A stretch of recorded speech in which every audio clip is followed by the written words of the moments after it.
this is not just a normal game. This is more than a game. You know, this is really special. So jika Jay Itzes kedapatan berdiskusi langsung dengan Patrick Kluivert, maka Joey Pelupessy, sang jangkar andalan timnas, justru menjadi penghubung utama strategi di lapangan. Ya, Joey berdiskusi dalam dengan seorang Alex Pastor. Joey lah yang menerjemahkan ide-ide besar dari Alex agar ide-ide itu menjadi aksi yang nyata. Inilah otak di lapangan, perpanjangan tangan sang pelatih. Dan di video ini, kita akan menunjukkan sesuatu yang tak dimunculkan di TV. Yaitu ada peran yang sungguh krusial dari seorang Joey yang luput dari sorotan. Tidak dimunculkan di TV guys ya. Kita nonton sampai habis.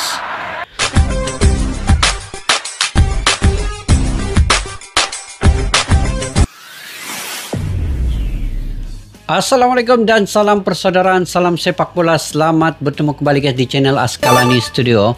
Oke guys, hari ini saya ingin mereaksi ya terkait dengan seorang pemain yang bermain di lini tengah ataupun gelandang timnas Indonesia, yang mana saya fikir ini antara pemain dan sistem gelandang yang pernah diwujudkan paling terbaik setakat ini di Indonesia, yaitu Joel Pelupessy dan juga Tom Haye yang berada di lini tengah mengemudi bagian bantu serangan dan juga membantu bagian lini belakang. Bagaimana Joel Pelupessy ini dapat berfungsi dengan baik guys? Karena dia punya pengalaman bermain di Eropa, dan yang saya suka dia ini bermain dengan tenang dan penuh keyakinan, penuh keberanian, membentuk build up daripada bawah dan memberi kepada Tom Haye sampailah membentuk serangan itu. Jadi ini yang saya ingin reaksi pada kali ini. Pantas suamiku sebegitu cintanya pada negeri ini. Aksi Pelupessy ini tak pernah terjadi di timnas. Apa di sebalik video dalam narasi dalam video YouTube iChamp Sport pada kali ini yang begitu meruntun ke jiwa kita, masuk ke dalam jiwa kita guys. Yuk kita simak video ini. Kita tahu sejak kedatangan Joey Pelupessy, kemenangan timnas memang tak pernah hadir dalam pesta gol. Hanya 1 gol atas Bahrain, 1 gol pula atas China. Tapi jangan salah, karena justru disitulah kekuatannya.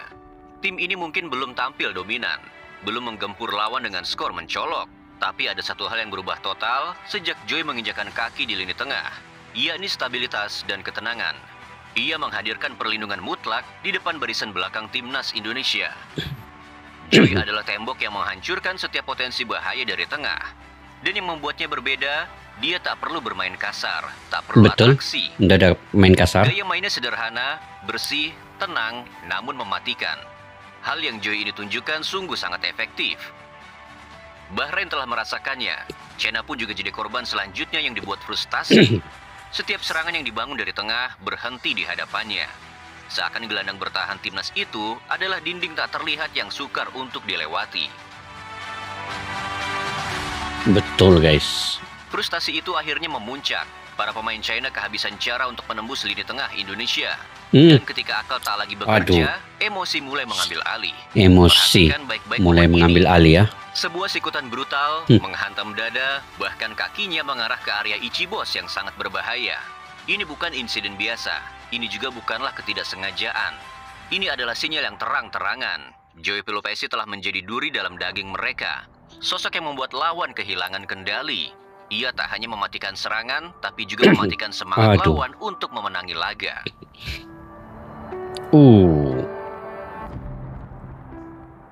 Banyak momen penting yang luput dari sorotan kamera. Tapi justru disitulah kita bisa benar-benar memahami betapa berharganya kehadiran Joey Pelupessy di timnas Indonesia. Di saat media sibuk memuji kejernihan Jay Itzes yang melindungi titik putih dan mengalihkan provokasi lawan sebelum eksekusi penalti oleh Ole Romani, mari kita tarik sorotan lebih jauh ke belakang. Ketika Ricky Kambuaya dijatuhkan di kotak penalti, nyaris tak ada yang bereaksi. Pemain lawan mengabaikan. Bahkan rekan setim pun tak banyak yang menyadari. Semua mengira itu hanya goal kick biasa. Namun Joey, dia yang pertama kali berlari menghampiri. Bukan hanya menarik perhatian wasit, tapi juga mengirim sinyal kuat bahwa ada sesuatu yang patut untuk ditinjau. Kehadirannya memicu reaksi berantai. Jay Itzes datang, protesnya dilayangkan, dan akhirnya VAR dipanggil. Tanpa inisiatif Joey, momen itu bisa saja hilang begitu saja. Tak ada penalti, tak ada keadilan. Tapi bukan hanya soal VAR, lebih dari itu, ia menunjukkan kepedulian luar biasa. Ia tak Mantap Joy membiarkan pada saudaranya pastinya. tergeletak sendiri di wilayah musuh. Joy seperti mengajarkan kepada semuanya bahwa setiap rekan di lapangan adalah rekan seperjuangan yang harus dilindungi. Inilah jiwa dari seorang penjaga. Ia bukan hanya pelindung pertahanan timnas, tapi ia pelindung untuk semua lini. Betul-betul. Oh, mantap Joy pada pasti ya. Joey kini bukanlah hanya pelengkap skuad timnas. Karena ketika ia berdiri berdampingan dengan Tom Hai di lini tengah, hanya satu hal yang bisa kita simpulkan. Inilah duet yang mahal, mewah, dan menakutkan. Duet ini bukan sekadar dua gelandang yang bermain rapi. Mereka adalah kombinasi sempurna antara ketegasan Iya, dan kecerdasan. sempurna guys. Joy si penjaga poros, si pemotong arus serangan. Tom si pengatur tempo, si pengendali ritme permainan. Bersama, mereka mengunci lini tengah lawan dan memaksa setiap serangan untuk berputar tak tentu arah. Yang luar biasa, setiap mereka turun bersama sebagai starter, hasilnya selalu konsisten. Kita menang. Bukan cuma menang, tapi menang dengan gawang yang bersih. Tak ada kebobolan, tak sedikit pun goyah. Dan yang lebih penting, mereka menjadi fondasi dari kebangkitan mental timnas Indonesia. Sebab setelah kekalahan telak 5-1 dari Australia, luka yang amat besar sempat mengguncang kepercayaan diri tim. Namun hadirnya Joy di lini tengah seperti menanamkan kembali kepercayaan, memberi stabilitas, menyuntikkan ketenangan dan menyampaikan pesan kepada dunia bahwa Indonesia belum selesai dalam membidik Piala Dunia 2026. Duet ini bukan hanya soal sepak bola. Mereka adalah simbol dari transisi menuju timnas yang lebih dewasa, lebih disiplin dan lebih berani. Dengan mereka di poros tengah, kita tak hanya bermain, kita bertarung dengan arah dan keyakinan. Peran Joy Pelopessy di timnas Indonesia tidak bisa diukur hanya dari statistik atau peta panas di lapangan. Karena Joy ini lebih dari sekadar gelandang bertahan. Ia adalah pemimpin kedua setelah Jay Itzes, pengendali emosi tim, dan pengarah saat badai mulai mengguncang timnas kita. Wah, Eliano Rendes pun ada sini ya. Dengan Joy Pelopessy. Lihatlah momen ini. Justin Hubner, bek muda yang penuh potensi, tapi juga penuh dengan gejolak. Saat itu Justin tampak mulai kehilangan kendali. Sorot matanya tajam, gerak tubuhnya gelisah. Dan nada tubuhnya menunjukkan satu hal. Emosinya sedang memuncak. Saat itu Justin tampaknya sedikit terprovokasi dan ada tanda-tanda tantrumnya mulai kambuh. Kita semua tahu reputasi Justin. Bukan sekali dua kali dia meninggalkan lapangan bukan karena peluit panjang, tapi karena kartu. Entah itu karena kartu kuning atau bahkan kartu merah. Dan di momen genting itulah muncul Joy. Tanpa berteriak dan tanpa drama, tapi dengan wibawa yang terasa, ia menghampiri Justin. Menegur dengan ketenangan seorang pemimpin.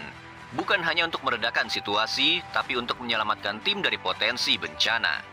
Karena Joy paham pertandingan ini bukan akhir. Masih ada ronde keempat, masih ada jalan panjang yang harus dilalui oleh timnas. Dan ia tahu betul, lawan-lawan kita nanti bukan sekadar bermain bola, mereka ahli dalam memancing emosi, menjebak lewat provokasi, menggiring kita masuk ke dalam perangkap psikologis. Itulah ciri-ciri permainan kotor dari tim-tim Timur Tengah. Dan dalam situasi seperti itu, peran seorang Joy menjadi tak ternilai. Ia adalah rem di tengah kegilaan. Ia adalah pelindung bukan hanya untuk gawang dan lini tengah, tapi juga untuk stabilitas mental dan emosional tim secara keseluruhan.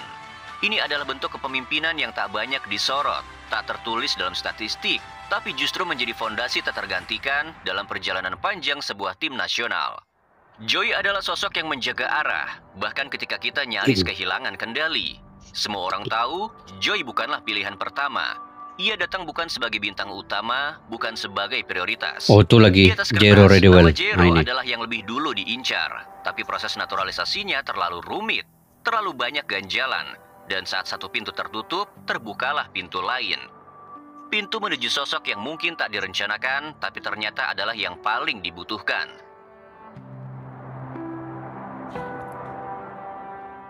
Joy tak tersinggung. Ia tak pernah menoleh ke belakang dan bertanya, mengapa baru sekarang? Ia tak marah, meski tahu usianya tak muda lagi. Ia tak memikirkan betapa sedikit waktu yang tersisa dalam karir profesionalnya. Karena Joy datang bukan untuk pencitraan, bukan untuk panggung. Ia datang untuk sesuatu yang lebih besar dari sekadar kemenangan. ia datang untuk meninggalkan sebuah warisan. Ya, Joy mengincar sesuatu yang lebih dari sekadar hasil pertandingan. Ia ingin namanya tertulis dalam sejarah. Ia ingin menjadi bagian dari perjuangan yang kelak akan dikenang sebagai titik balik, sebuah momen emas ketika timnas Indonesia menembus batas dan melangkah ke Piala Dunia. Joy tahu waktu tak memihaknya, tapi justru karena itulah ia bermain seolah tak punya waktu lagi. Setiap laga, setiap tackle, setiap arahan adalah bagian dari warisan yang ingin ia tinggalkan untuk negeri ini. Ia tak datang untuk dikenang sebagai pemain naturalisasi.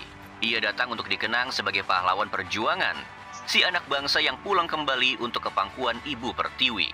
Lalu sebuah video amatir beredar. Bukan dari kamera broadcaster, bukan dari produksi resmi, tapi dari lensa kecil milik seorang supporter. Fanscam yang menangkap momen luar biasa di tribun penonton. Sorotan kamera itu mengarah ke satu titik, seorang wanita muda berdiri di antara lautan manusia yang bersorak. Di pelukannya ada seorang balita dan ada seorang anak kecil dengan wajah Eropa. Wanita itu adalah istri dari Joy Pelupesi. Meski masih memegang paspor Belanda, ia berdiri tegak. Dengan tangan kanan memeluk anak dan tangan kiri menopang tubuh kecil lainnya, ia menyanyikan lagu kebangsaan Indonesia dengan lantunan yang fasih, penuh rasa. Indonesia Raya, Merdeka, Merdeka. Terdengar dari bibir yang bahkan tak menjadi bagian resmi dari bangsa ini.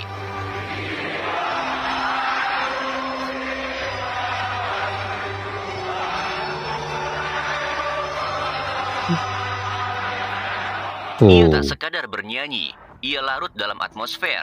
Ia menyatu dengan semangat. Di momen itulah, ia bukan hanya istri dari pemain timnas, ia adalah ibu dari anak-anak yang kelak mungkin akan menyebut tanah ini sebagai rumah. Dan di antara sorak-sorai puluhan ribu supporter yang memekakan telinga, mungkin di benaknya terlintas satu hal sederhana. Sekarang aku mengerti mengapa suamiku begitu mencintai negeri ini. Karena apa yang mereka rasakan di malam itu, penghormatan dari rakyat, sambutan dari stadion, kebanggaan atas perjuangan sang suami, adalah sesuatu yang tak pernah mereka dapatkan di tanah kelahirannya. Tidak di Belanda, tidak di Eropa. Tapi justru di sini, di negeri yang dulu asing, tapi kini mereka panggil sebagai rumah. Itulah momen ketika naturalisasi bukan lagi soal paspor, tapi tentang hati yang telah memilih kemana ia ingin berakar. Dan Joy tak hanya mengikat dirinya pada lambang Garuda, ia membawa serta seluruh keluarganya untuk menjadi bagian dari sejarah negeri ini.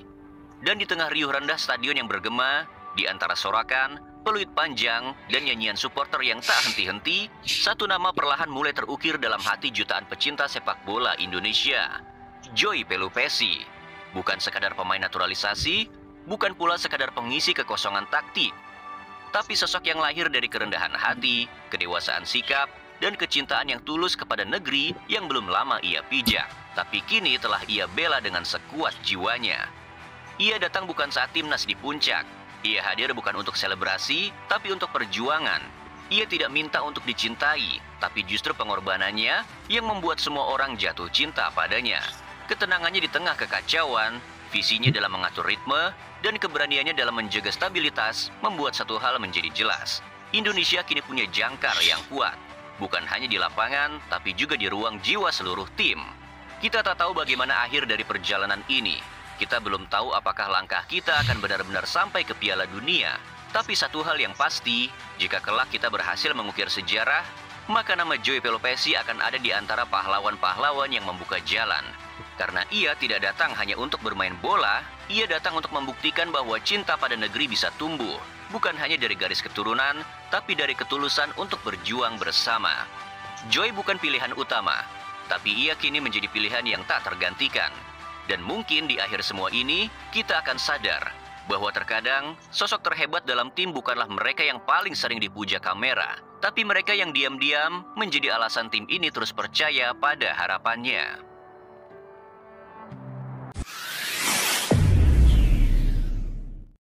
Oke guys, kehadiran Joy Pelupesi sebagai pemain naturalisasi ataupun pemain keturunan ini dalam skuad timnas Indonesia menjadi angin segar bagi Garuda, khususnya di sektor gelandang bertahan.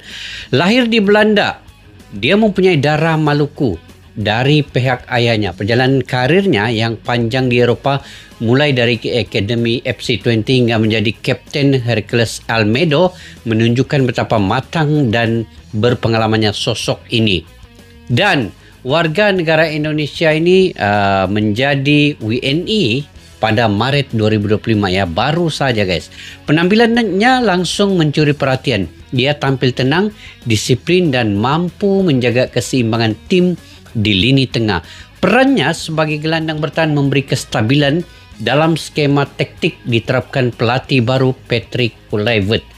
Salah satu kekuatan utama Joy adalah kematangannya dalam membaca permainan. Ia jarang melakukan kesalahan, pandai memotong alur serangan lawan, serta mampu menjaga kedalaman pertahanan. Postur tubuhnya yang ideal dan stamina yang kuat membuatnya mampu bermain konsisten sepanjang pertandingan melawan Bahrain hari itu dan juga melawan China. Lebih dari itu, pengalaman panjangnya bermain di era divisi Belanda, Liga Championship Inggris dan Liga Turki membuatnya terbiasa menghadapi tekanan dan intensitas permainan tinggi. Selain keunggulan teknis, Joy Palupasi juga membawa kepimpinannya solid di lapangan. Pengalamannya sebagai Kapten Heracles Almelo membentuknya menjadi sosok yang vokal, mampu mengatur rakan setim dan memberi ketenangan di tengah-tengah tekanan. Sangat tenang guys. Kehadiran pemain seperti ini sangat dibutuhkan di Indonesia, terutama dalam menghadapi tim-tim kuat di Asia seperti Jepang dan juga Korea Selatan. Oke, Joy Palupasi juga menunjukkan fleksibilitas yang penting dalam sepak bola moden ini. Ia bisa bermain sebagai gelandang tengah, gelandang bertahan, bahkan sesekali sebagai bek tengah di kala darurat. Ia memberi bantuan kepada Bang J juga. Ini memberikan keluasan ataupun memberikan pilihan yang banyak pada Patrick Kluivert untuk memilih pemain dan mengubah skema permainan saat dibutuhkan. Okey, meski usianya kini memasuki 31 tahun, Joy Palupasi tetap menjadi aset penting bagi timnas. Pengalaman dan visinya di lapangan merupakan nilai tambah yang tidak dimiliki banyak pemain-pemain lokal yang lain. Tantangan yang dihadapinya adalah menyesuaikan gaya bermain dengan atmosfer sepak bola Asia Tenggara, iaitu cenderung lebih cepat dan agresif. Namun, melihat kecerdasannya dalam beradaptasi bukan hal yang sulit bagi Joy Palupasi untuk segera menyatu sepenuhnya dengan gaya permainan timnas yang dicatur direncanakan taktikalnya oleh Patrick Kluivert. Jadi, Joy Palupasi adalah simbol profesionalisme dan ketenangan di lini tengah Garuda. Dia tidak hanya memperkuat fondasi permainan, tetapi tetap menjadi panutan bagi generasi muda pemain lokal yang ingin menembus level internasional. Okey guys, itu saja mungkin sedikit sebanyak analisa pada hari ini terkait dengan Joy Palupasi. Bagaimana menurut pendapat kalian? Adakah kalian setuju dengan admin ICM Sport yang punya narasi yang sangat baik dan juga begitu memasuk ke dalam jiwa kita? Kalian komentar di ruang kolom di bawah. Sampai kita jumpa lagi. Assalamualaikum warahmatullahi wabarakatuh. Bye-bye. Askalani Studio untuk kita channel yang bereaksi tentang apapun yang ada di Indonesia, channel YouTube dari Malaysia di Askalani Studio. Jika mau tahu tentang Indonesia, ayo like and subscribe channel kami Askalani Studio. Askalani Studio.